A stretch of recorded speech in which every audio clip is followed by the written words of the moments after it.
The hot new term of the day is tradicalization. Just in case you couldn't tell, that's a combination of traditional and radicalization. Subsequently, to be tradicalized is basically to be radicalized towards the idea of a traditional life. This is generally used in reference to tradwives. A tradwife is a specific type of Wojak variant where it shows a young female Wojak wearing like a blue dress, and she has, long blonde hair. She's very traditional in how she looks, and generally the memes revolve around her wanting to do traditional things and have a traditional life. And she's almost always contrasted in the memes with either a soy boy male feminist or a promiscuous woman. And some of the criticism coming from the social justice warriors regarding the Chad Yes meme and the Tradwife meme, as they're often paired together, is actually legitimate. For example, she is wearing a style of clothing that is, quite outdated. Meanwhile, he's simply wearing a hoodie. He's not nearly as traditional, at least in how he looks, as she is. And you could make the argument that, well, there's probably some kind of imbalance there that needs to be addressed. A lot of the alt-right people who want trad wives, they're probably jacking it 5 times to trap porn every single day. But nonetheless, that doesn't make the desire for a traditional style wife, or to live a traditional style life, invalid. That's a perfectly reasonable thing to want for yourself. And it's also a perfectly reasonable thing to not want that, if that happens to be you. There are definitely people who find traditional family values, happy and fulfilling and wholesome.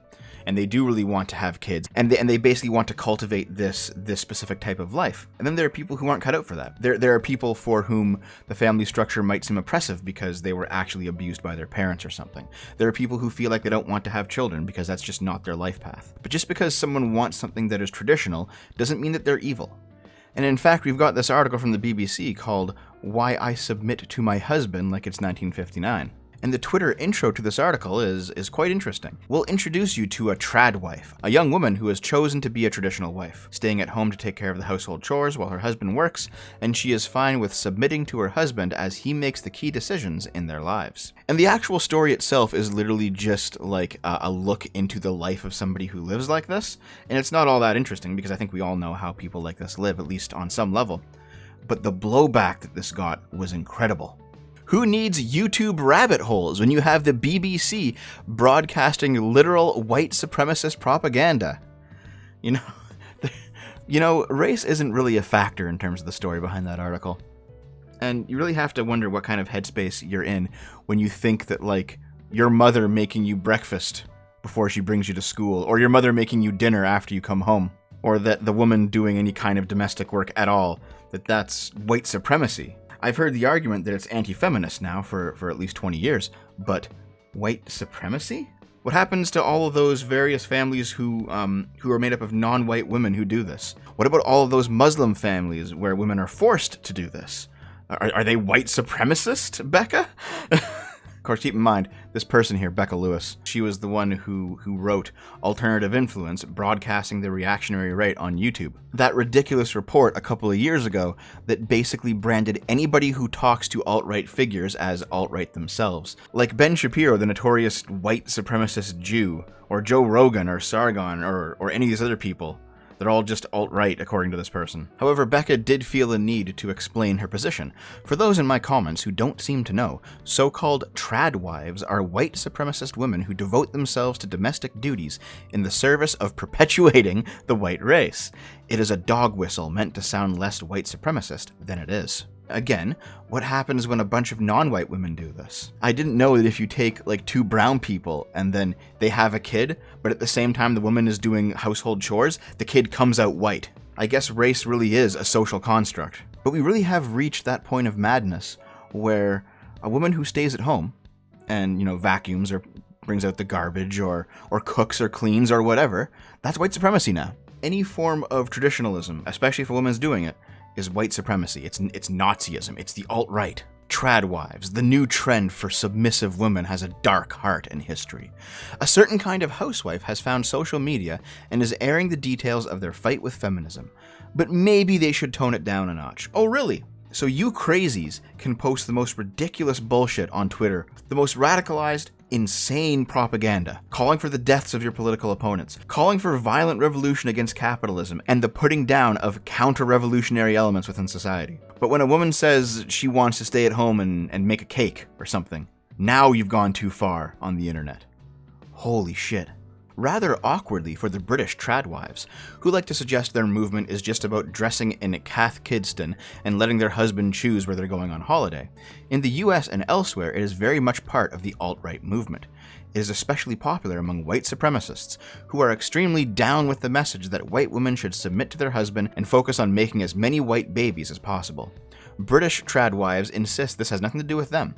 Some even said this type of housewife was promoted by the Third Reich. And it's like, really? I didn't even know that. Yeah, and Stalin and the communists also promoted the births of the working class as well. This is not something unique to fucking Hitler and Nazism. You know that Hitler was a vegetarian, right? And he liked dogs? Are we suddenly going to ban vegetables and butcher all dogs in the street? Is that where we're going with this? It is not a Nazi thing to promote healthy families. It's a civilization surviving thing. Oh hey Mike Struckberry, how long until your girl cheats on you? What are you doing laundering the tradwife thing? It's almost entirely associated with far-right groups and activists. I like how it's laundering now. If someone you dislike has a little thing, even if that thing is literally the family unit, to promote that in any kind of positive light, even if there's actual positivity to be found there, is laundering it. The whole tradwife thing was only a reality for a narrow middle-class group. The vast majority of women worked, the work just wasn't valued.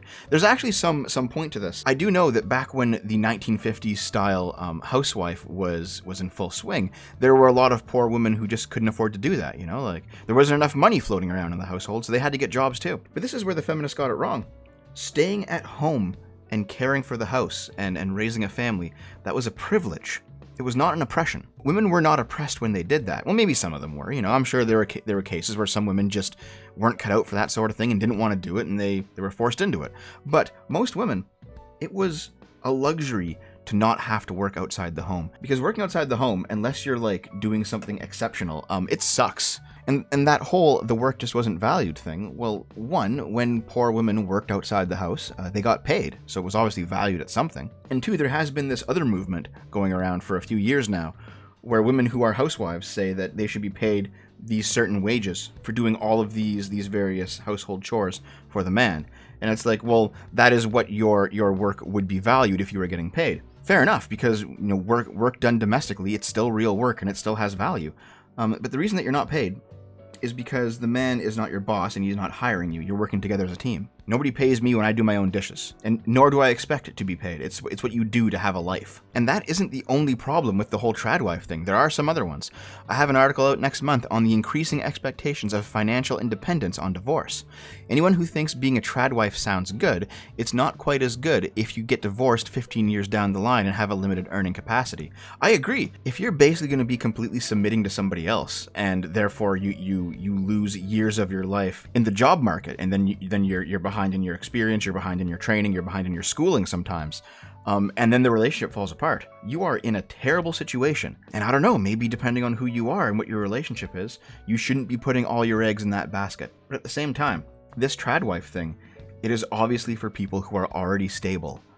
Like if you're not in a stable relationship already, doing this thinking it's going to get better, you know, it might actually just make your situation worse. But again, that doesn't make tradwife itself invalid for people to desire. But no, it's all just white supremacy. It's all just trans-hating gender criticalism. It's all just something that should be in the past. It's all just impeding the advancement of women. If this is your fetish or kink or lifestyle, then go for it. But the tradwife movement is clearly linked to far-right ideologies born in 2016 to help white supremacists with their lack of women. Yeah, the thing is, when you get like incel types who actually experience a lack of women in their lives, a traditional woman won't help them, because a traditional woman will want but also require a traditional man to upkeep the relationship. And incels, you know, for better or worse, don't seem to be able to perform those functions, because those functions include things that incels generally don't have, like the ability to not be bitter all the time about your current life situation, the ability to constantly self-improve in the face of hardship. Incels might be crying about the lack of traditional women, but the very act of going on subreddits and crying about it is not something that a traditional man would do. But here's the really interesting part about this whole situation. If this is your fetish or kink or lifestyle, then go for it. Maybe for some people it is a kink or a fetish. Maybe for some people it is like a non-sexual thing and they just want to have that life. Either way, This sentence implies that, regardless of whatever pressures social justice is putting on the situation, if you truly want this, then you should be able to do it. And that seems reasonable to me. But then you get things like this. I said I wanted to be a wife and a mum. The teacher laughed at me. Trad wife is a growing movement of women who promote ultra-traditional gender roles. She says it's feminist as she's choosing what she wants to do. This sentence is almost written as if it's not feminist, but this person is falsely claiming as if it is. And that does seem to be the position of radical feminism right now. This is an older article, but it still checks out. No, feminism is not about choice. Written in 2015, but still relevant today regarding how feminists view the situation. Feminism is back in fashion. As the push to claim the F word has intensified, public figures, corporations, and much of the mainstream media have propelled a largely unchallenging version of feminism into the popular consciousness. It is a feminism that never mentions women's liberation, instead opting for a celebration of choice. First of all, the choice arguments are fundamentally flawed because they assume a level of unmitigated freedom for women that simply doesn't exist. But the choices are shaped and constrained by the unequal conditions in which we live. It would only make sense to uncritically celebrate choice in a post-patriarchal world. Well, that just sounds like everyone alive. Yes, we all make choices, but we all have constraints on us. Like, you always have to eat, you always have to sleep. There are certain things that you have to do to stay alive. Just because your choices are bounded by those realities doesn't mean that you don't have the choice. You are literally arguing against the nature of existence. Second, the idea that more choices automatically equate to more freedom is a falsehood. That is literally what freedom is the freedom to choose, to pick what you want to do with your life and your time and your energy. Yes, women can now work or stay at home if they have children, for example, but this choice is fairly hollow when child rearing continues to be constructed as women's work. There is insufficient state support for childcare, and childless women are decried as selfish. What you're talking about are social pressures, and it is very common for people who truly want something unorthodox to have to fight against social pressures. That is in fact part of what makes the victory of achieving that thing so much more enjoyable. What you are asking for is the ability to do something different without the cost of doing something different. Third, the focus on women's choices as the be-all and end-all of feminism has resulted in a perverse kind of victim blaming and a distraction from the real problems women still face. If you're not happy with the way things are, don't blame misogyny and sexism, the pay gap, entrenched gender roles, women's lack of representation, or an epidemic of violence. Blame yourself. You made the wrong choice. This is the thing though, sometimes you did. The pay gap. Why do women go into fields that pay less? Entrenched gender roles. Why do women desire them sometimes? Women's lack of representation on boards or in parliament. Why don't women do the same things that men do to get into these positions? Sometimes it is the case that you should blame yourself because sometimes it is the case that you made the wrong choice. It is not the patriarchy when you make a mistake. But no, the radical feminists of today have largely abandoned the idea of personal choice, and it is all about power politics. It's all about doing what is non-traditional to fight the patriarchy. And women who actually try a traditional life, they are traitors to the movement. Even though they want that and they've actively chosen it, and they're not being forced. Sorry, feminism is not about choice. Liberal feminism asks nothing of women and delivers nothing in return. But that is kind of the point, because the liberals only ask to be left alone, to have the freedom to pursue what makes them happy and fulfilled. But a radical movement can't simply leave people alone, it has to radicalize them. It has to take whatever beliefs they may hold, reinforce the ones that fit the radicalization, and purge the ones that don't. Why saying it's my choice doesn't always make it a feminist choice? All choices are not feminist. Many a times we think having a choice in deciding something is enough to make it feminist, but the truth is far from this. I would go so far as to say that radical feminism was never about women's choice. It was always about women's radicalization. That's what makes it radical. And when those articles are the propaganda, here is the mindset that it produces. If you are a housewife or a stay-at-home mom, you have no right to call yourself a feminist. You have literally surrendered yourself to the patriarchy. Don't speak up for us when you're enslaved to a man. Real feminists don't welcome you. Y'all are fake feminists. Real feminists work. Real feminists don't get married. Real feminists don't give their life to any man. Y'all disgust me. If you don't think this person's been radicalized, I don't know what to tell you. But that's why the term is tradicalization. If it's all just power politics, if you can't be still on a moving train, then if you're not being radicalized towards radical feminism, then you are being radicalized towards traditional life and patriarchy and the total submission of all women. To the radical feminists, there is no choice in feminism. There is only supporting the movement as a good, proper revolutionary, or living your life as a white supremacist, regardless of your race, I guess. But the truth is in the choice. I'm not going to sit here and say that all women, if they simply chose to be trad wives, would be happy. I don't think so. I think a lot of them would. However, I do think that there are just some people who aren't cut out for traditional gender roles, and that's fine. If it turns out that you are actually one of those 1 in a million people, if for some reason you actually don't want kids and it would not be good for you to have them, or if it turns out that you're actually just 100% gay, or if it turns out that you'd rather not be tied down and you want to travel most of your life and not really live in any single city for more than a year or something, if it turns out that you just have a different idea of what your life should be, then you should have the freedom to pursue that. And in the same vein, if you have a traditional idea of what your life should be, then you should have the freedom to pursue that. And I think deep down, if we think about it, if we meditate on it, and if we're honest with ourselves, we all know what kind of life we want. We all know what parts of traditionalism we want to incorporate into our future, and what parts we want to maybe let go or de-emphasize a little bit. And it's going to be different for every person. I'm willing to bet that if most of those militant political lesbians sit down and have the strength to be honest with themselves, they'll realize that, maybe they're not actually lesbians. In the same vein, I think a lot of people who really desire a hardcore traditional life, if they sit down and meditate on it a little bit, and they have the fortitude to be honest with themselves, they'll probably realize that, there are some things about modern life that are, a little bit better than how it was a few hundred years ago. And maybe we shouldn't be so quick to completely expel the modern lifestyle simply because it's new. I probably sound like a broken record at this point, but again, the answer is individualism. The answer is personal freedom.